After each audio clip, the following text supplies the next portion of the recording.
Tout le monde, je vous retrouve aujourd'hui pour une nouvelle vidéo. Et aujourd'hui j'avais envie de vous partager ces quelques nouvelles astuces que je connais des iPhones. Donc je vous ai déjà fait une vidéo comme ça que je vous mettrai en barre d'infos si vous l'avez pas vue. Et donc voilà, donc vu que iOS 10 est sorti, que l'iPhone 7 est sorti, il y a plein de nouvelles fonctionnalités, plein de petites nouvelles astuces et même d'autres anciennes qui étaient déjà possibles sur les autres versions que je vous ai pas encore partagé, donc j'ai décidé de vous faire cette vidéo. J'espère que ça va vous plaire et je vous laisse avec la suite. Toute première astuce que j'avais envie de vous partager, c'est comment enregistrer des Snapchat, enfin des vidéos Snapchat sans les mains. Donc c'est super simple. En fait, il y a une fonctionnalité qui s'appelle la Assistive Touch. C'est mieux avec un bel accent. Et en gros, il vous suffit d'activer cette Assistive Touch. Donc là, vous verrez un peu tout comment faire. Il suffit de l'activer et une fois que vous l'avez activé, vous devez ajouter un geste en fait, et vous devez ajouter par exemple le geste que vous voulez, et du coup là il va falloir ajouter une pression en fait au milieu de l'écran pour attendez, je vais faire ça plus simple. Il va falloir ajouter une pression comme ça pour que ça enregistre une vidéo à votre place. Du coup une fois que vous l'avez activé et enregistré ce geste, par exemple moi je l'ai appelé touche Snapchat, vous n'avez plus qu'à aller sur Snapchat, et une fois que vous êtes sur Snapchat, il y aura le petit onglet petit rond comme ça sur l'écran.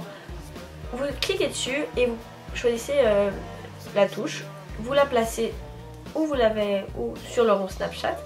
Vous n'avez plus qu'à l'activer et ça va enregistrer la vidéo sans les mains. Donc vous n'aurez plus besoin de venir, vous pouvez poser votre téléphone, enregistrer un truc si vous voulez qu'on voit tout votre corps ou comme ça. Ça va enregistrer. Deuxième astuce, toujours sur Snapchat, c'est un mode qui va vous permettre d'économiser pas mal de 3G. Donc en fait il y a un mode qui s'appelle le mode voyage dans Snapchat. Et ça vous permet de ne pas charger toutes les stories automatiquement.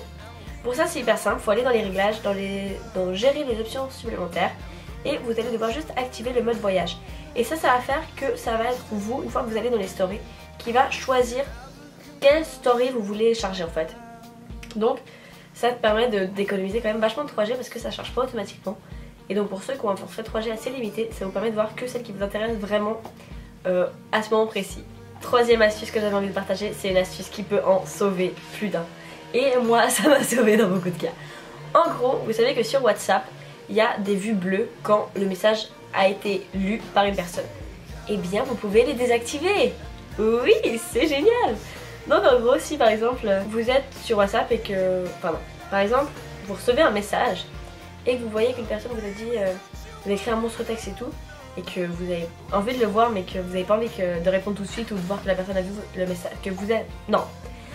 Et que vous n'avez pas envie de voir que la personne... Non, et que vous n'avez pas envie que la personne voit que vous avez vu le message. En fait, il va falloir aller dans les réglages de WhatsApp. Il va falloir choisir confidentialité et vous avez juste en fait à désactiver l'onglet où c'est marqué confirmation de lecture. Et une fois que vous l'aurez désactivé, la personne ne saura pas que vous avez vu son message. Donc en gros, vous n'aurez plus les vues bleues quand une personne lit votre message, mais elle n'aura pas les vues bleues quand c'est vous qui lisez son message. Vous pouvez lire des messages sans que personne sache que vous les ayez lus. C'est quand même vachement pratique. Ça peut sauver quand même de plein de situations. Quatrième astuce, c'est pour ceux qui ne le savent pas. Je sais que beaucoup connaissent cette astuce, mais beaucoup ne la connaissent pas légalement. Donc en gros, je sais pas si vous avez remarqué, mais des fois, quand certaines personnes reçoivent un appel ou un SMS, il y a un flash en fait qui leur sert d'alarme pour savoir qu'ils ont reçu un message.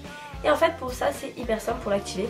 Il vous suffit d'aller dans les réglages, enfin le général de l'iPhone, d'aller dans général et de choisir accessibilité. Et il va falloir juste activer la petite section, c'est marqué flash LED.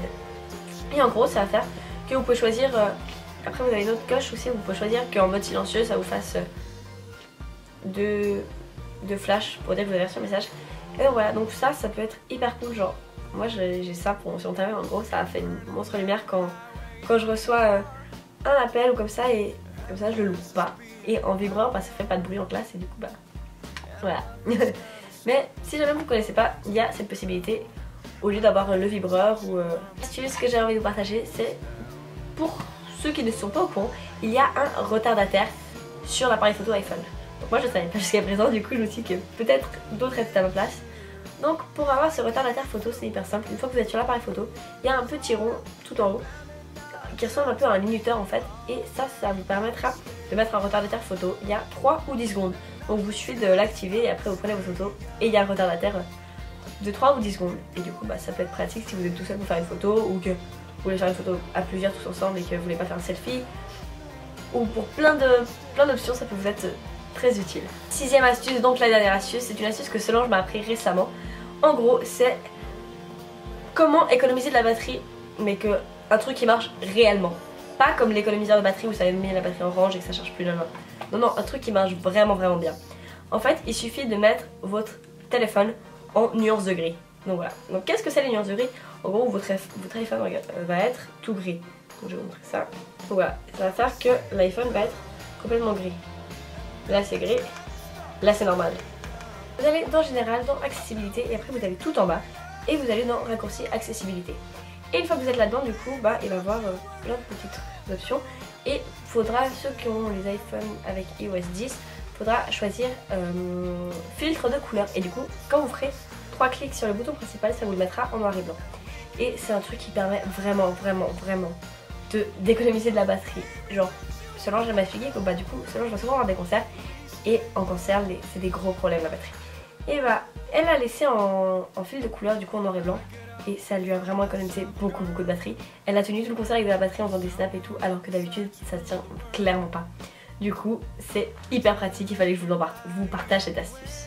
Voilà, si jamais ça vous a plu, je vous laisse liker la vidéo et si c'est la première fois que vous arrivez sur ma chaîne, n'hésitez pas à vous abonner. Donc moi c'est Kylian et je fais un peu de tout sur ma chaîne, donc n'hésitez pas à me suivre si ça vous amuse.